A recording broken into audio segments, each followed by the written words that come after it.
नमस्कार। खाने में स्वाद को मु सोनाली आपण समस्त को स्वागत जनाऊँगी। आज वीडियो रे मु आपण मानक पई नहीं आसी अंडार मसला भजा जोटा कि बहुत कम समय रे हो जाउछि एवं खाइबा पई बहुत टेस्ट मते लागुछि। तो चलंतु आज रेसिपी को स्टार्ट करिबा। अंडा मसला भजा करिबा पई मु एठारे अंडा गुडी को सिझे नेछि। एबे एहा को छुरी सहायता रे मझिरु फड़ा फड़ा करि नबा। देखंतु एई परि भाबरे रे सब गुडा को अंडा को मु मझिरु फड़ा करि नेछि।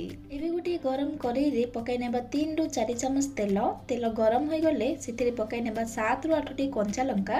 राग अनुसार कंचा लंकार मात्रा याटु कम बा बेसी मध्ये करि परिबे।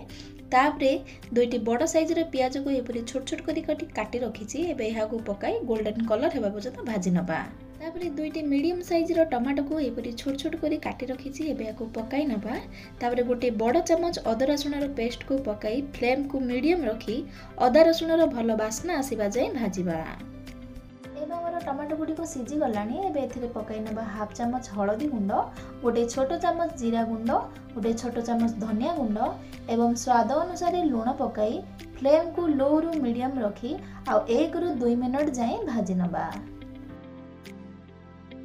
देखंतु 2 मिनट गला परे पियाज गुडी को सॉफ्ट होई जारिछि। एबे सेथिरे हाफ कप पानी दे देबा।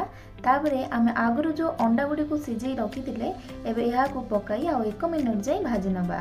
देखंतु एठारे अंडा गुडी को एमिति ओलटाई पकाउछि जहा फल रे कि सब गुडी को मसला ए केसर भीतर को चली जिवो। एबे एठारे किछि गोलमरिच को मु छेछि नेछि। एबे याकू अंडा ऊपर पकाई आ 1 रु 2 मिनट जाय घोड़े की बसै नबा। एबे अंडा गुडी को गोटे साइड रो भाजी हो गलानी।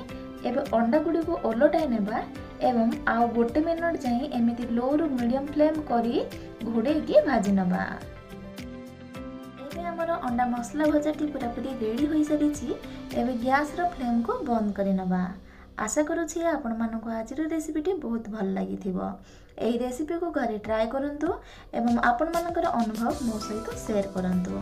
हाँ, जदि आपण माने एबे जाय मो चैनल को सब्सक्राइब करनांती ताहाले जल्दी जल्दी सब्सक्राइब कर दियंतु।